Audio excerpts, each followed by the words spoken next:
the best qualified candidate in this last race was a woman. And she wasn't perfect, but she was way more perfect than many of the alternatives.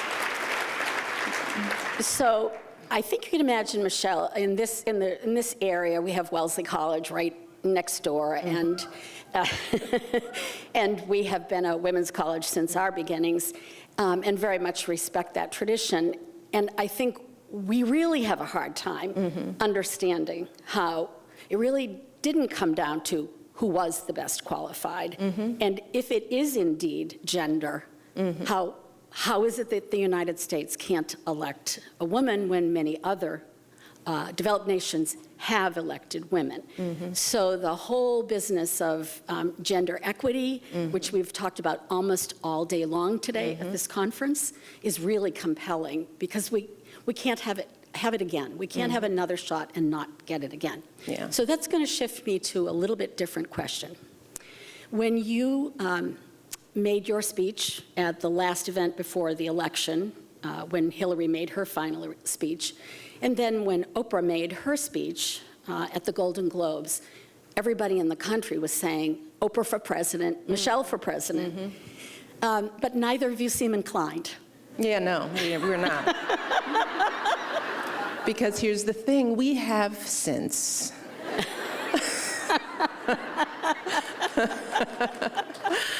No, I haven't spoken to Oprah about this, but is the question...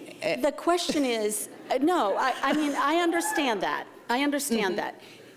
But how is it that any woman is going to look at that experience, look at someone like you, look at someone like Oprah and say, they're very intelligent people, and you in particular know a little bit more about this job than other people might know. Mrs. Clinton obviously did too. How can we get women to really give it a shot, go for the top, if people like yourselves, who are so capable and would be so encouraging to the voters, or at least to many of us, we think, how do we do that? How do we encourage the current generation? We have to develop them, and we have to support them. Look, the reason why I don't want to run for president, I can't speak for Oprah, but my sense is that, first of all, you have to want the job. Yes. And there's that. And it has to, you know, and you just can't say, well, you're a woman, run. Right, right. And we can't look for women like that. We can't just say, let's find the women we like and then ask them to do it. Right. Because there are millions of women out here who are inclined, Yes. who do have the passion for politics. Right. I have never had the passion for politics. I just happen to be married to somebody who has the passion for politics, and he drugged me kicking and screaming into this arena. Yeah. This has, you know, so just because I gave a good speech and I'm smart and intelligent doesn't mean that I should be the next president. That's not how we should pick the president. Right.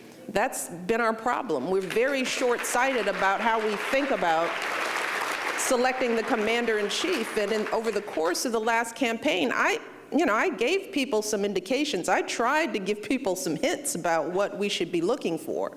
You know, this is a very hard job. It is the hardest job on the planet. It requires deep intellect, a knowledge of history, a desire for facts and taking in information.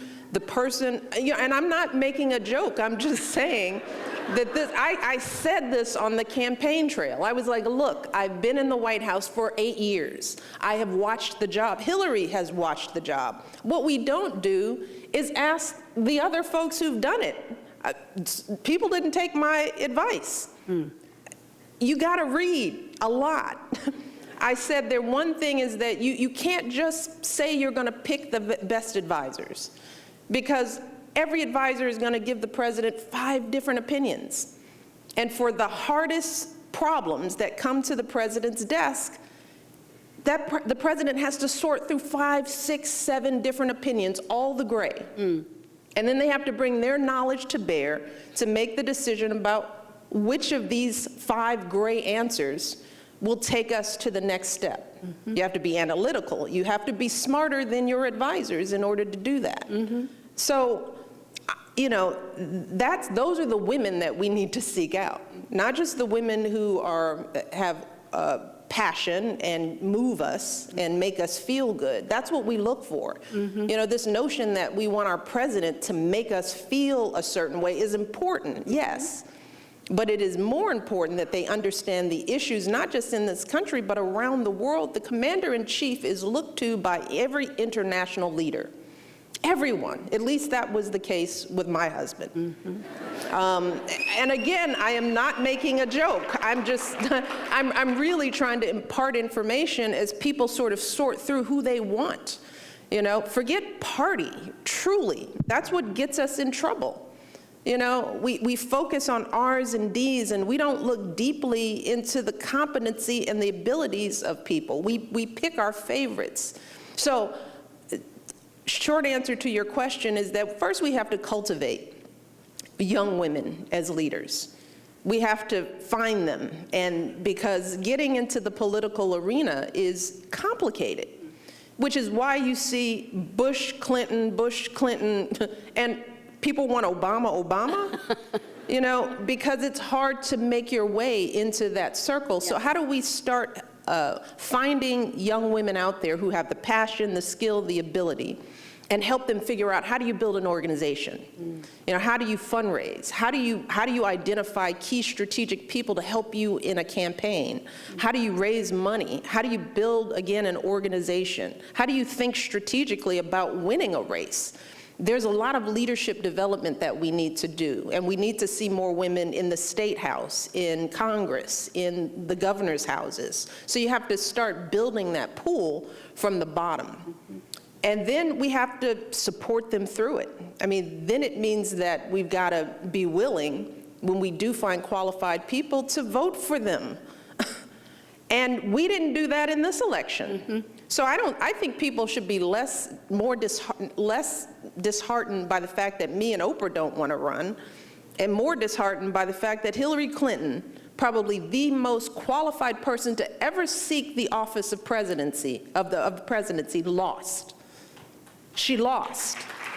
That should be more discouraging to anybody out there, because what matters now? Yes. Yeah. So we have to sort through that, and as an electorate, we have to be informed and educated about who these candidates are and what they bring to the table, besides a winning personality and the ability to make you laugh or smile or feel good. That's a small part of the job. And I base that not on my own personal, you know, desires, but what I've seen up close and personal. Yes. Yeah. So I don't want to be president. I don't think I should be president.